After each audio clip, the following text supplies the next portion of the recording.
Honorable Speaker of the National Assembly, congratulations.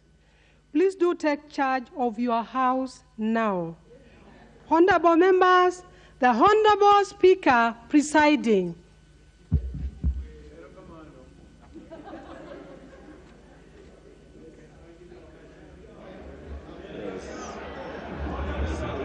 I see.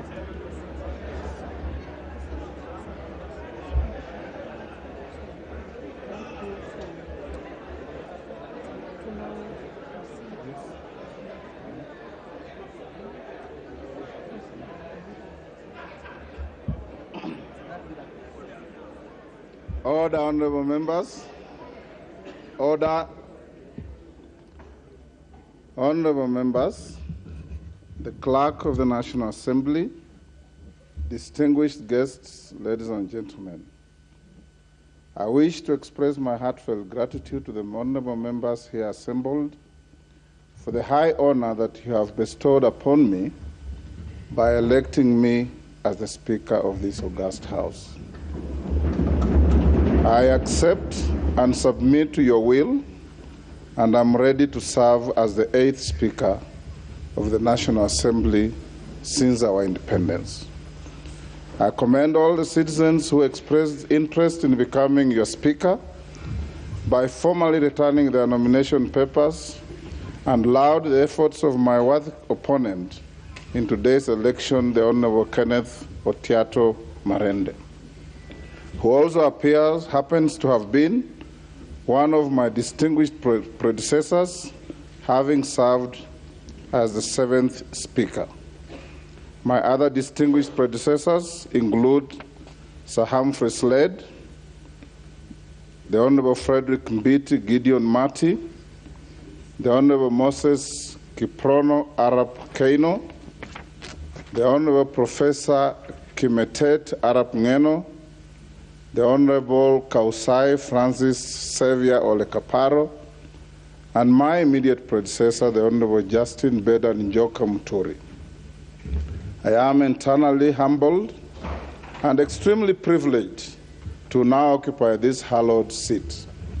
Honorable members, when I look at you and visualize the grueling campaigns you have all undergone, I must say that I am proud of all of you for ultimately making it to this House a dream for everybody. I commend you. I'm delighted to note that over 55% of members of the last Parliament have been re-elected. Of this category, 24 of you served in the previous parliaments. Your re-election demonstrates the confidence that the citizenry has in the leaders that they elect to this House. Spurred by this, we should therefore be confident that if we are true to our oath or affirmation of office and responsive to the needs of our people who are sovereign, we will always be the people's house. Allow me at this point, honorable members, to single out and congratulate part of the leadership of the last previous parliaments who have made it back to this House. These include the Honorable Aden Duale, who was the leader of the majority party in the 11th Parliament and the larger part of the 12th Parliament. My felicitations also go to the Honorable John Mbadi, the immediate former leader of the minority party, and his former deputy minority leader, the Honorable Robert Mbui. Permit me too to recognize the Honorable Farah Maalim, who served as the deputy speaker in the 10th Parliament. My congratulations also extend to the Honorable Emmanuel Wangwe, the immediate former majority whip, the Honorable Junet Mohammed, the immediate former minority party whip, and the Honorable Jess Kambalu, a former member of the Presidium. I welcome you back to the service of this House. Honorable members, the National Assembly of the 11th Parliament had 68 female members. That number increased to 76 in the last Parliament. Today, this 13th Parliament has seen the number rise to 82, with 29 women having been elected to represent single-member constituencies. This increase is a significant step towards achieving the aspiration of the gender parity in representation as desired by our 2010 Constitution. I wish to single out the Honorable Millie Odhiambo, who is now serving her 4th consecutive term.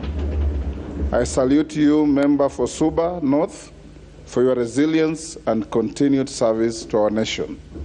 Particular mention also goes out to the Honorable Lynette Toto Chepkorir, Member for Bomet County, who at the age of 24 is the youngest member of the 13th Parliament.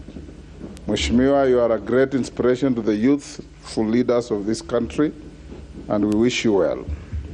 I'm also reminded of the premium that our society now places on the leadership qualities of persons living with disabilities when I see seated in this chamber the Honorable Timothy Wanyonyi Wetangula, my young sibling and a leader in his own right. He now commences his 3rd term consecutive as a member of Parliament and is ably joined by the Honorable Rose Museo, serving her 2nd term, the Honorable 3rd term, the Honorable Joseph Samal Lomwa, who was here before and has come back for a 2nd term, the Honorable Jackson Kipkemoi Kosgei, and the Honorable Martin Pepela Wanyonyi. You are a great inspiration and a beacon of inclusive leadership in our great country despite the odds. Honorable members, I also do recognize and acknowledge the Honorable Samuel Moroto, the Honorable Adan Kainan, the Honorable Gonsirai, who are currently embarking on their 5th terms, thus becoming what we refer to in the parliamentary parlance as the fathers of the House. Their parliamentary experience shall enrich the deliberations and output of this House. Honorable members, for those who served in the 12th Parliament, you will recall that the standing orders were reviewed before the final adjournment of the House. Notably, the standing orders now allow for co-sponsorship of legislative proposals and bills by members. Members of this House shall also be able to co-sponsor bills with senators and vice versa, where an unidentified member shall be in charge of steering debate on a Senate bill in this House. This, in my view, is a progressive addition to the procedures of the House. Honorable members, the revision of the standing orders in the 12th Parliament also increased the number of the committees of the House. New committees include the Diaspora Affairs and Migrant Workers Committee, the Public Petitions Committee, the Public Debt and Privatization Committee, and the Decentralized Funds Accounts Committee. These changes and many others to the standing orders shall strengthen and streamline the workings of Parliament. Honorable members, my predecessor, the Honorable Justin Muturi, in his acceptance speech after being re-elected as Speaker for the 12th Parliament, undertook to implement a paperless system in the House. This was in line with the strategic pillar 4 of the Parliamentary Service Commission Strategic Plan 2019 to 2030 on the implementation of an e-Parliament by automating and digitizing all systems and processes. In this regard, I urge you all to be friends with the electronic gadgets in this House and in the committees. Honorable members, speaking of the Honorable Justin Muturi, what many of you may not know is that he's not just my predecessor. He was my roommate at the University of Nairobi, at the School of Law. He was also my classmate. He is my age mate and a long-time friend. We made our debut in Parliament together in the 7th Parliament. We were appointed earlier in our years as magistrates on the same date. Indeed, I do not know whether to call it fate, sheer coincidence, or maybe it's God's plan, but whatever it is, our paths in life have always met, and today they meet again. Indeed, although once in a while we have found ourselves in different political sides, our friendship with the Honorable Muturi goes back many years, and I'm therefore honored today to take over from my dear friend. Honorable members, the Honorable Justin Muturi shall be remembered for the great legacy and reforms he leaves behind, and you do not have to look further, just look around. Members who have previously served in this House can attest to this. Members of the 13th Parliament shall move into the new modern offices in the tall brown building you may have seen at the corner of the Parliamentary Square, a project that was well executed under Honorable Muturi's leadership. As the chairperson of the Parliamentary Service Commission, he has left behind an excellent and professional parliamentary service. His communications and rulings on various constitutional, practice, and procedural matters were landmark, novel, and rich in jurisprudence. I could go on, but all I can say, he did a great job for this House and this country. Honorable members, I am particularly honored that for the first time in the history of Parliament, the Honorable Justin Muturi has also set a precedent through a symbolic and formal handover process that you just witnessed when I was declared the Speaker. This is not only honorable, but it is an act that shall remind us for a long time of his great leadership style. The symbolic handover process by a Speaker should indeed be part of the traditions of this House, and it is a practice we should carry on. Having said this, join me now in applauding the former Speaker of this House, the Honorable Justin Muturi. Thank you. Honorable members, the author Gary Levy, in the book Speakers of the Canadian House of Commons, notes that presiding officers in the Commonwealth customarily relinquish their right to participate in debates. Put differently, despite the title, a speaker does not speak but allows members to speak and presides over debate in the House. I'm aware that the Constitution precludes the Speaker from voting on any question proposed for decision in the House. But as your Speaker, I'll let my work speak for me. Honorable members, in this 13th Parliament, I undertake to prioritize two key issues.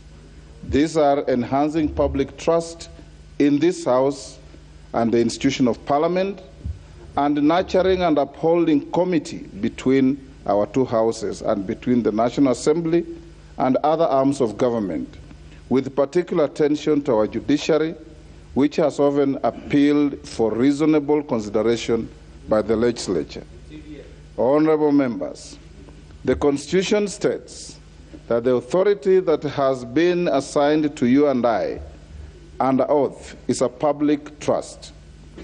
Hubert Humphrey, the 38th Vice President of the United States of America, is quoted to have stated that, I quote, "Anyone who has ever been elected to public office understands that one commodity above all others, namely the trust and confidence of the people, is fundamental in maintaining a free and open political system." In assuming our respective offices in this House, we are under a constitutional obligation to discharge our mandate in a manner befitting the offices that we have been entrusted to hold. As your Speaker, I undertake to strengthen public trust in the institution of Parliament. I will be keen to midwife, through the Parliamentary Service Commission, live broadcast of committee proceedings and the full operationalization of Bunge TV channels to highlight the work done by this House and its members. In addition to the live broadcast of chamber proceedings, I will support efforts to further actualize the provisions of Article 119 of the Constitution on petitions made to the House by adequately facilitating the work of the new Public Petitions Committee. To my mind, Ensuring meaningful access to the House will, like a transparent glass, make Parliament more visible, disrobed of the mystery that people might perceive of its processes. Honourable members, my second assurance to this House is that I will actively maintain committee with other constitutional bodies, promote consultation, and cultivate healthy relations within the bounds of our Constitution and our governing statutes. In the exercise of our oversight functions over state offices and public bodies, I will strive to ensure that all material information necessary for the work of Parliament is availed in a timely fashion by the persons in the National Executive ultimately responsible to this House. I shall strictly enforce the requirement enshrined under Article 153, 3 and 4 of the Constitution, which requires Cabinet Secretaries to attend before the committees of the House to exhaustively answer questions and give full and regular reports on matters under their control. Honourable members, indeed, as some of you may be aware, I served in this House as a member as from the 7th Parliament, and I therefore fully understand what it is to be one of you. I have also been a senator, and hence I also fully understand what it is to be a sibling brother. I have served in the executive as a minister and assistant minister in different portfolios. I have led various reforms to the rules of procedure of this House during the 7th Parliament and was the head of the delegation of the African, Caribbean and Pacific EU Union Joint Assemblies, and internationally, I'll continue building on the long and rich relationship we have to not just with the ACP-EU, but also the East African Legislative Assembly, the Pan-African Parliament, regional integration bodies, the Commonwealth Parliamentary Association, and the International Parliamentary Union. Suffice to mention, honourable members, that the standing orders you enjoy using today with the committee system were drafted by yours truly, the late Bonaya Godana, Julius Sunkuli, whom I believe has been re-elected to this House, and one Bishop Kimani, then Member of Parliament from Nakuru. Honourable members, I have worn many hats, but one of the greatest leadership lessons I carry with me to date is that a leader is a servant of the people. I live by the great words of the 22nd and 24th U.S. President, Grover Cleveland, who served between 1885 to 1889 and 1893 to 1897, who once said, and I quote, "Office holders are the agents of the people, not their masters." These words always ring true to me, and hence moving on, I will be your servant and your agent. My eyes shall be keen to see and listen to all of you. My office will not be an ivory tower, it will be accessible to all of you. I understand to be impartial and promise to see to it that you are able to effectively discharge your constitutional mandate. I am fully confident of building on the past successes of this House and charting new paths that will lead us to more glory and maintain this House as the pride of all Kenyans.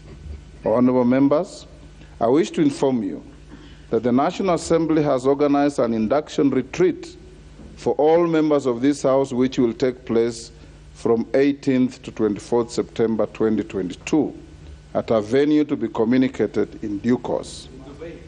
This retreat will be a great opportunity for you to thoroughly acquaint yourselves with your mandate, parliamentary processes, and the secrets and tools that will give you a head start as in serving your electorate. I encourage you to attend all these sessions. Honourable members, I wish to commend the Acting Clerk of the National Assembly and her able team of officers for the successful conduct of the pre-swearing-in orientation last month. The Acting Clerk has informed me that more than 95% of the members turned up for this exercise. This is a clear sign of your passion to discharge your constitutional mandate, and I encourage all of you to maintain that enthusiasm to serve our people. Honorable members, as I conclude, I unequivocally submit myself to the collective will of this House and reiterate my singular desire to serve with the impartiality, fidelity to the Constitution and the laws of this land, our standing orders, practices, precedents, and traditions of this House. I thank you all. God bless Kenya. God bless our Parliament. Honorable members, I now direct the clerk to read the next order and proceed with the steps necessary for the election of the Deputy Speaker. Thank you. Order number 4, election.